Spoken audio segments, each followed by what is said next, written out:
Sveiki, naujajame sezone su jumis vėl laida Plyta prie plytos. Šiandien matysite, kaip pradedamas statyti namas iš putplasčio liktinių klojinių.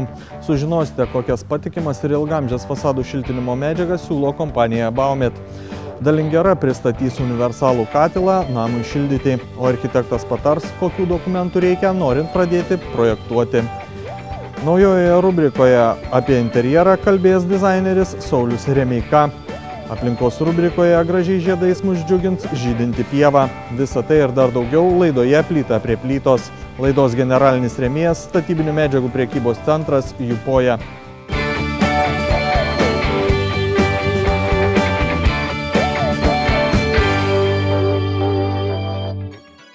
Laida Plyta prie plytos šį sezoną parodys, kaip statomi namai iš liktinių putplasčio klojinių. Sakoma, kad ši statyba lyg vaikiškas žaidimas tik suaugusiems. Šiandien matysite, kaip pradedamas kloti namo pamatas.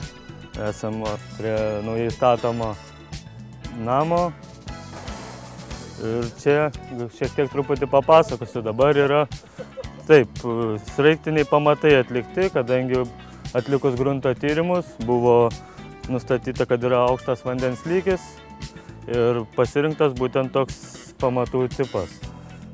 Sraigtiniai pamatai tai yra metalo sija, apačioje yra diametro 113 mm vamzdis ir apačioje yra pritvirtinta 35 cm plokštelė.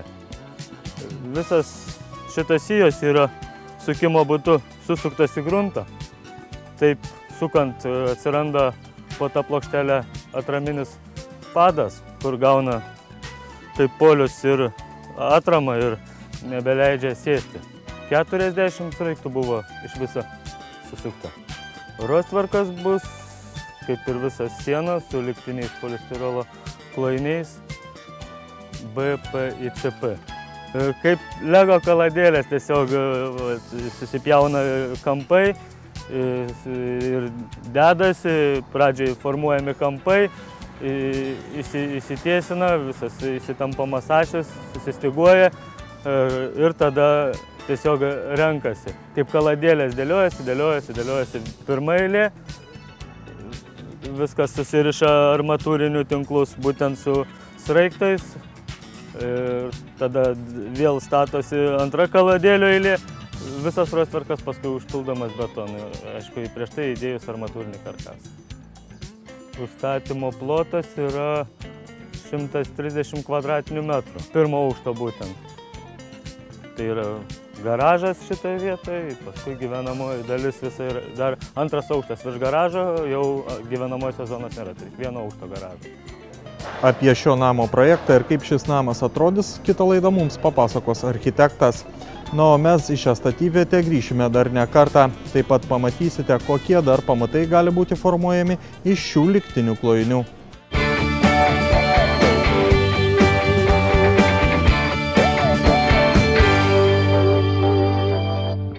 Kad pastatas būtų šiltas ir daug metų atrodytų nepriekaištingai, būtina naudoti kokybiškas medžiagas ir sertifikuotas šiltinimo sistemas. Būtent tai siūlo kompanija Baumit. Sveiki, mieli žiūrovai. Esu Valdas, esu iš kompanijos Baumit ir šiandieną norėčiau papasakoti apie Baumit išorinės termoizoliacinės sistemas. Ir viena iš sistemų tai yra pirmosius žingsnius Lietuvoje žengianti sistema Open. Tai šiandieną yra pažangiausia įprastinė tinkuojama fasadų sistema. 2002 metais laimėjusi aukso medalį kaip geriausia išorinė termoizoliacinė sistema. Kuo yra ypatingas Open? Visų pirma, ypatingiausias yra polistirenas Open. Open polistirenas yra ypatingas tuo, kad yra labai geros difuzinės savybės. Jeigu mes žinome, kad įprastinis polistirenas turi garų laidumo koeficientą NIO apytiksliai 30, tai šis koeficientas Open polistirenui nesiekia 10, o visos sistemos sudaro tik 11,2. Tuo negali pasigirti nei viena sistema Lietuvoje. Sekantis vienas iš įdomiausių komponentų yra Klebeanker. Tai yra patentuotas Baumit gaminys, kuris iš esmės dirba kontaktiniu būdu. Jis yra tvirtinamas prie pagrindo ir tik tada yra tvirtinamas izoliacinės plokštės. Tokiu būdu mes negauname jokių šalčio kiltelių, o smingis tvirtai laiko sistemą. Sekantis komponentas yra Open Klebespachtel White, tai yra armavimo klijavimo mišinys. Jis yra ypatingas tuo, kad taip pat turi labai geras difuzinės savybės. Jis yra armuotas mikropluoštu ir yra baltos spalvos. Svarbiausia yra baigiamoji sistemos dalis, tai yra dekoratyvinis tinkas. Šiuo atveju mes naudojame Baumit Nano Portop, tai yra patentuotas Baumito gaminys ir tai yra savaime išsivalantis tinkas. Kuo jis yra ypatingas? Ypatingas tuo, kad ir po 10 metų jūsų fasadas atrodys taip pat, kaip įrengtas ką tik. Nano Portop yra savaime išsivalantis tinkas, patentuotas Baumit gaminys. Veikiant aplinkos veiksniams, tai yra saulei, lietui, vėjui, šalčiui, jis sugeba pas save išsivalyti. Jei mes pažvelgtumėm per mikroskopą į Nano Portop, mes pamatytumėm, kad jo struktūra yra visiškai lygi. Tai dar vienas veiksnys, dėl ko dalelės nesugeba sukibti su dekoratyviniu tinku ir jūsų tinkas visada atrodys kaip naujas. Šią sistemą mes rekomenduojame tiems, kurie nori turėti gerą mikroklimatą namuose, tai yra šiltus namus ir sveikus namus. Baumit fasadinės sistemos dažnai sutinkamos ir dideliuose objektuose. Čia labai svarbu yra kaina ir kokybė. Šiuo atveju dažniausiai rangovai renkasi mineralinius tinkus. Tačiau, kaip žinia, mineraliniai tinkai nėra ilgamžiai. Susiduriama su problemos, kaip prastas sukibimas su pagrindu, atsirandantis pelėsis, krentantis dekoratyvinis tinkas ir visos kitos problemos. Visa tai sąlygoja mineralinio tinko fizinės ir mechaninės savybės.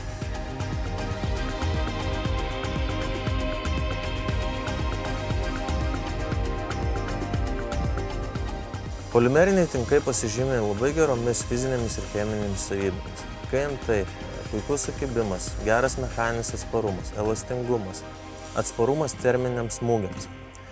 Taip pat žymiai prailgėja spalvų gyvavimo laikotarpis. Baumit didžiuojasi galėdama objektuose dalyvauti nuo pradžių iki pabaigos. Tai reiškia, kad mes pačioje pradžioje glaudžiai bendradarbiaujame su projektuotojais, architektais, sprendžiame probleminius mazgus ir pateikime galutinį rezultatą. Tai yra fasadą, kuris tarnaus ne 1 metus. Įsibėgėjant rudenį, artėjant žiemai, fasadų įrengimas nesustoja. Tam Baumit siūlo žieminius mišinius ir dekoratyvinius tinkus. Baumit Star Contact Winter armavimo klijavimo mišinys, kurį galima naudoti esant iki -8 laipsnių temperatūrai. Vieninteliai reikalavimai, kad būtų naudojamas drungnas vanduo ir mišiniai laikomi šiltoje patalpoje. Taip pat siūlome naudoti ir Baumit žieminius dekoratyvinius tinkus, tai yra Baumit Stellaportop Winter. Dekoratyvinį tinką Stellaportop Winter kartu su Speed Top doze galima naudoti esant nuo 0 iki +10 laipsnių temperatūrai ir iki 95% santykiniam oro drėgnumui. Šis dekoratyvinis tinkas jau po 4 valandų nebijo nei šalčio, nei lietaus. Todėl jis puikiai tinka naudoti vėlyvą rudenį, kuomet žemos temperatūros ir aukštas santykinis oro drėgnumas. Dabar norėtume pristatyti Baumit išorinę termoizoliacinę sistemą su keraminėmis plytelėmis. Kuo ši sistema yra ypatinga ir kitokia lyginant su trisluoksnio mūro sistema? Pirmiausia tai, kad plytelės yra klijuojamos prie pagrindo, o termoizoliacinė sistema yra įrengiama lygiai taip pat kaip ir šlapias fasadas. Tai užtikrina pastato sandarumą ir didesnę šilumą. Taip pat atsiranda ekonomija ir iš plytų, kadangi iš vienos plytos mes gauname 2 plyteles. Tokia sistema ne tik daugelį metų tarnaus jūsų namui, bet namas atrodo solidžiai ir išskirtiniai. Šiuo konkrečiu atveju mes matome patį procesą, kai yra klijuojamos plytelės, tai yra baigiamoji sistemos danga. Tarpai yra užpildomi tam tikrų specialių mišinių, kuris yra hidrofobinis ir neišskiria iš savęs druskų. Ši sistema nuo kitų sistemų skiriasi tuo, kad čia yra skirtingas armavimas ir skirtingas smeigenimas. Tai yra naudojamas 220 gramų tinklelis ir smeigiuojama per 24 valandas po armavimo. Tai reiškia, smeigės yra sudedamos per armavimo tinkliuką. Smeigės rekomenduojama, kad būtų naudojamos tik sukamos. Sukamos smeigės užtikrina vienodą pagrindo įtempimą ir garantuotą smeigės įtvirtinimą, ko negali padaryti kalama smeigė, todėl tikrai rekomenduojame vengti kalamų smeigių. Norime pabrėžti, kad visos Baumit sistemos yra laiko patikrintos, visos turi Europos techninės liudijimus, yra ilgaamžis ir patikimas. Jeigu jūs norite turėti gražų fasadą, rinkitės Baumit. Kas pasakė, kad namo statyba ar buto remontas yra sunkus ir varginantis darbas? Užsukite į statybinių medžiagų prekybos centrą Jupoja, čia rasite viską, kas reikalinga jūsų statybai ir remontui.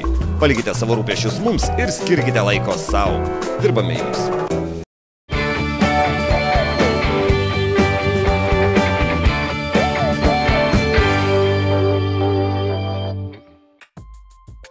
Rubrika Gyvenk šiltai ir jaukiai pristato Dalingera šilumos centras. Esu Edmundas iš UAB Dalingera. Norėčiau pristatyti moderator gaminius, tai yra kieto karo katilai, paduodami automatiniu būdu. Matome UV, ta prasme moderator gaminys, skirtas kūrenti granulės, galimas kuras yra ir malkas. Padavimas vyksta automatiniu būdu, vienu žodžiu, čia eina sraigtas, kuris paduoda kurą. Kuras pilasi į šitą vietą. Tai gali būti medžio granulės, gali būti smulkinta anglis. Frakcija granulių medžio 6-8 mm, anglies tas pats. Degimo procesas vyksta apačioje. Matom, degiklis dega į viršų, yra horizontalus padavimas. Uždegti reikia vieną kartą, toliau jisai pasilaiko automatiškai, ta prasme budėjime. Paduoda truputį kuro ir paduoda kažkiek tai oro kas 10 minučių. Valdymas yra viršuje. Viršuje valdo boilerio temperatūrą, patalpos temperatūrą, gali jungtis patalpos daviklis. Plienas yra 6 mm, slovakiškas, gaminys pagamintas Lenkijoje. Šitos durelės skirtos katilo valymui, įsivalo viskas į kaminą, galima net nustumti iki kaminą ir pravalyti to pačiu kamino angą. Šitos durelės yra skirtos kūrenti anglis, malkas, jeigu jau norite kūrenti kurą rankiniu būdu. Viršuje susideda ardelis, ant kurios statosi malkos. Visą degimo procesą valdo degiklis. Ta prasme, užsideda pakabinamas ugnies atmušėjas ant degiklio ir pasiduoda per likusius tarpelius oras ir tuo būdu reguliuoja katilo temperatūrą kūrenant malkom. Šitas kuras reikalingas tuo atveju, jeigu kažkoks mechanizmas sugestų. Valdiklis yra lietuvių kalboje, yra visi simboliai supiešti, rodoma temperatūra katile, rodoma temperatūra boilerio temperatūrą, gali valdyti 3 ar 4 vožtuvų. Galima įstatyti papildomai pelenų šalinimą. Tai galima, sakykime, kūrenti įvairesnį kurą, kuri yra daugiau pelenų. Tai gali būti durpių granulės, gali būti atsijota durpė, gali būti grūdų išvalos ir kitas birus kuras. Šis katilas yra 3 modifikacijų. Jis gali būti 15, 20 arba 25 kW. 15 kW šildo iki 150 kvadratų, 20 kW 200 kvadratų, 25 250 kvadratinių metrų. Jeigu žiūrint į katilo visą mechanizmą, jisai yra paslėptas po gaubtu. Matom ventiliatorių, matome sraigtą, kuris paduoda kurą, variklis ir reduktorius, kad būtų lengviau paduoti kurą. Pajungimo schema yra nurodyta instrukcijoje, pigus patalpų šildymo katilas. Mūsų įmonė taip pat atlieka jo montavimo, priežiūros darbus, garantinį ir po garantinį aptarnavimą. Uždaroji akcinė bendrovė Dalingera įsikūrusi Šiauliuose, Tilžės gatvėje 82A, 1. aukšte.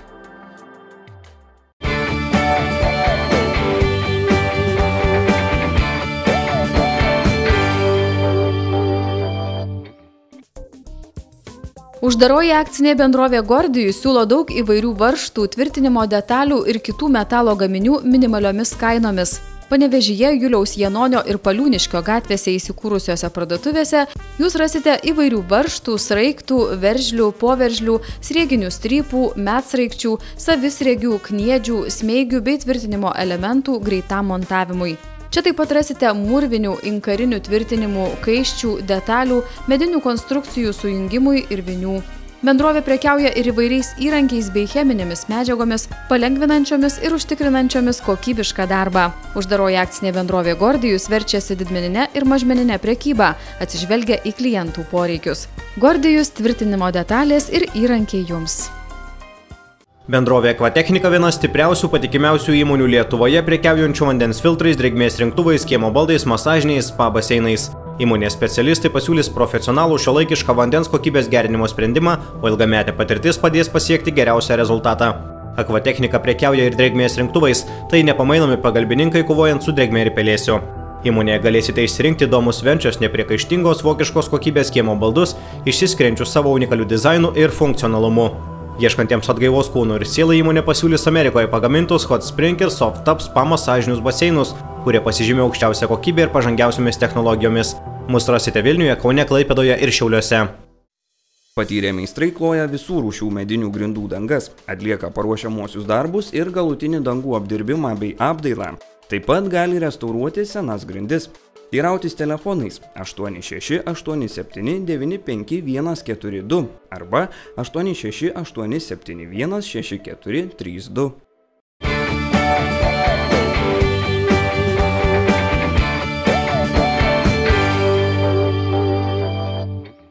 Architektas Laimonas Sipavičius papasakos, kur kreiptis ir kokių dokumentų reikia, norint pradėti projektavimą ir suderinti projektą. Taip pat pristatys skandinaviško tipo namą. Labadiena! Šią bei kitą laidą norėčiau šiek tiek smulkiau papasakoti apie gyvenamojo namo projekto derinimo procedūrą. Nuo ko viskas prasideda, kas su kuo valgoma. Bandysiu papasakoti viską paprastai žodžiais lietuviškai. Šioje laidoje papasakosiu būtent apie dokumentaciją, kokių dokumentų reikia, norint gauti statybos leidimą. Kitą laidą papasakosiu, kaip gaunamas pats statybų leidimas. Taigi, pirmiausia, jums reikėtų susirinkti visus reikalingus dokumentus. Reikės pasidaryti topografinę nuotrauką. Topografinė nuotrauka – tai jūsų sklypo vaizdas iš viršaus su visomis gretimybėmis, komunikacijomis bei aukščiais. Ji galioja 1 metus nuo jos padarimo. Topografinę nuotrauką galite užsakyti pas matininkus arba registrų centre. Ši nuotrauka gali kainuoti apie 500 litų bei būti padaroma per 2 savaitės. Kai jau turėsite topografinę nuotrauką, važiuokite į savivaldybę, kurioje yra jūsų įsigytas sklypas, į architektūros bei urbanistikos skyrių ir užpildykite paraišką specialiesiems architektūros reikalavimams gauti. Anksčiau šis dokumentas vadinosi projektavimo sąlygų sąvadas. Su savimi turėkite asmens dokumentą, žemės sklypo nuosavybės dokumentą bei žemės sklypo planą, statinių nuosavybės dokumentą bei kadastrinių matavimo bylą, jeigu sklypas užstatytas statiniais. Visi šie dokumentai yra gaunami registrų centre. Taip pat turėkite bendrasavininkų sutikimą, jeigu sklypas priklauso keliems savininkams. Jeigu nežinote, kaip išpildyti šį prašymą, galite kreiptis į mūsų specialistus, kurie mielai pagelbės jums šiuo klausimu. Kai gausite specialiasias projektavimo sąlygas, jas šiaip turėtų išduoti per 15 darbo dienų, neilgiau. Dar reikės nuvykti į inžinerinius tinklus eksploatuojančias įmonės, kaip kad Lesto, Vietos vandenis, sakykime Vilniaus vandenis ar Šiaulių vandenis bei dujas ir paprašyti sąlygų iš ten. Kitaip sakant, jeigu šalia jūsų sklypo praeina kažkokios komunikacijos ir jūs norite prie jų prisijungti, jums reikia gauti prisijungimo sąlygas. Kai gausite šias sąlygas iš institucijų, tada būsite praktiškai susirinkę visus dokumentus ir galėsite pereiti į antrąjį etapą, tai yra derinimą. Apie derinimą smulkiau papasakosiu kitoje laidoje, o šiandien dar norėčiau pristatyti kartotinį namo projektą iš internetinės svetainės namoprojektas.lt. Taigi, kaip ir minėjau, projektas Benas, tai yra skandinaviško tipo namas, ypatingai kompaktiškas, turintis 135 kvadratinius metrus bendrojo ploto. Tai yra vieno aukšto namas, matote pagrindinis įėjimas. Matosi iš šito fasado pagrindinis įėjimas, patenkame į tamburą, iš tamburo koridorių, iš koridoriaus patenkame į pagrindinę gyvenamąją zoną, kurią sudaro svetainė, valgomasis virtuvėlė. Tada pačiame gale suprojektuotas būtent šeimininkų miegamojo blokas, kurį sudaro pats miegamasis, ganėtinai erdvus, sanmazgas su dušine ir vonia, bei ganėtinai erdvi drabužinė. Šalia suprojektuoti 2 vaikų kambariai bei katilinė, sanmazgas, kuris aptarnauja vaikų kambarius ir bendrąją erdvę, bei mini rūbinė laukiniam rūbam. Žiūrint į architektūrą, kaip ir minėjau, tai yra skandinaviško tipo namas, dvišlaičių stogų, stengiamės akcentą duoti būtent į galinį fasadą, langus dėjome iki pat stogo viršūnės, tai suteikia tikrai daug šviesos būtent į svetainę ir į valgomąjį. Apdailai naudojame natūralias medienos lentutes, dengiame pilka spalva ir natūralias čerpes. Taigi, kaip ir minėjau, tai ganėtinai kompaktiškas namas. Jeigu jūsų šeimą sudaro 3 ar 4 žmonės, ieškote nebrangaus projekto, manau, šis projektas kaip tik jums. Šį bei kitus projektus galite rasti, kaip ir minėjau, mūsų internetinė svetainė namoprojektas.lt. Dabar sakau viso geriausio.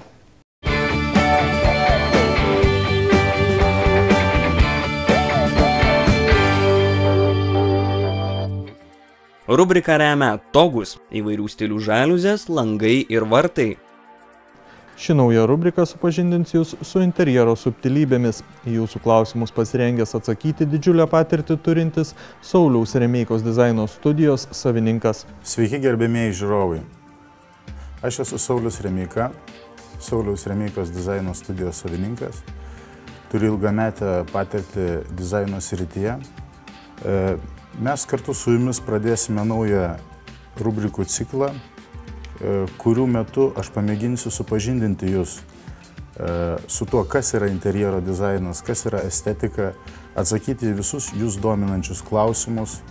Savo klausimus jūs galite siųsti elektroniniu paštu ir ateinančių rubrikų metu mes pamėginsime atsakyti į aktualiausius ir įdomiausius jūsų klausimus. Artimiausiose laidose mes pakalbėsime, ar reikalingas interjero dizaineris, ar įmanoma pigiai sukurti kokybiškai ir gražų interjerą, kiek laiko trunka interjero dizaino sukūrimas, kokią stiliaus interjerą man pasirinkti. Taigi kviečiu žiūrėti šitas laidas ir būti kartu su manimi.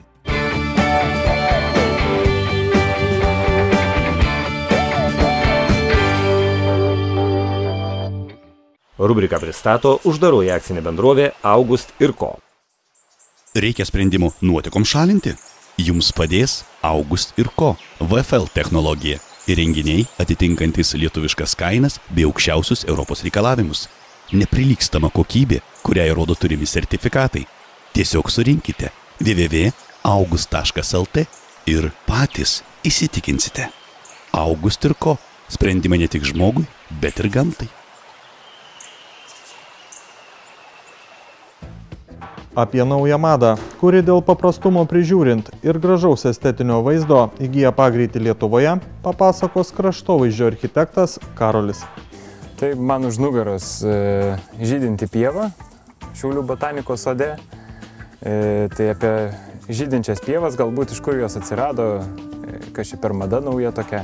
Tai šita mada atsirado praktiškai Anglijoje, dabar labiausiai išpopuliarėjo.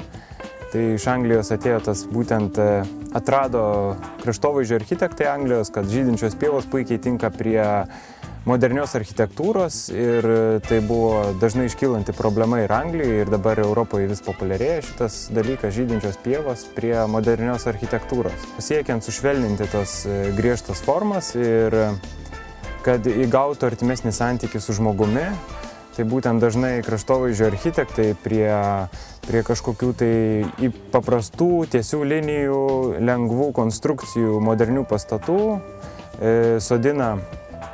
sėja žydinčias pievas, kurios puikiai tinka ir pagyvina aplinką.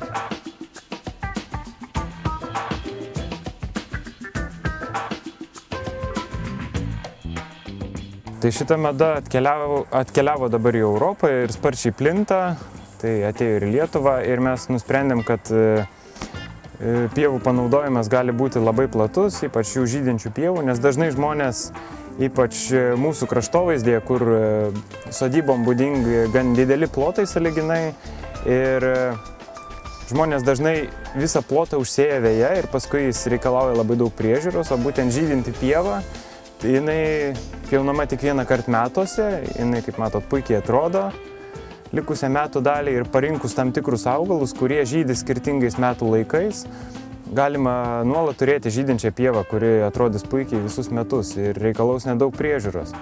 Tai, manau, puikia investicija siekiant susikurti jaukią aplinką. Šitoje pievoje pagrindiniai augalai, ką mes čia botanikos sode pabandėme, tai yra rugiagėlės, naktižiedės, agurkliai, paskui yra kelios linų rūšis, tai yra mėlynas linas įprastas visiems žemaūgis ir paskui yra kitas linas grandiflorum, tai jisai žydi raudonai. Paskui dar sėjome šunramunės, kurios žydi baltai ir bendrame vaizde turime štai tokį vaizdą, kur yra įvairių spalvų, derinių. Ir dabar stebėsime iš tikrųjų, kurios rūšys puikiai prigijo, kurios atsisės pačios kitais metais, kurios spės subrandinti sėklas ir pagal tai rinksime toliau, kurias rūšys naudoti, kurias galbūt pritaikyti kažkokiam tai kitokiai paskirčiai. Kitoje laidoje Šiaulių universiteto botanikos sodo specialistai patars ir parodys, kaip pasisodinti žydinčią pievą.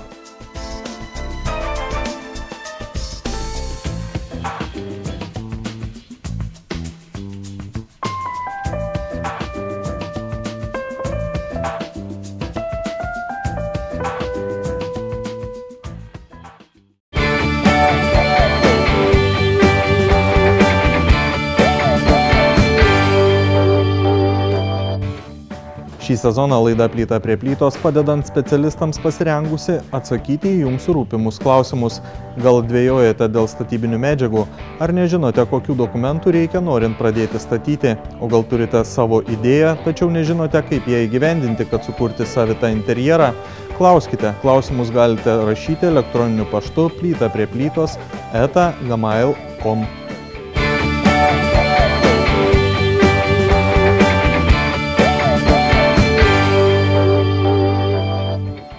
Atsisveikiname. Kitą laidą kviečiame žiūrėti po 2 savaičių.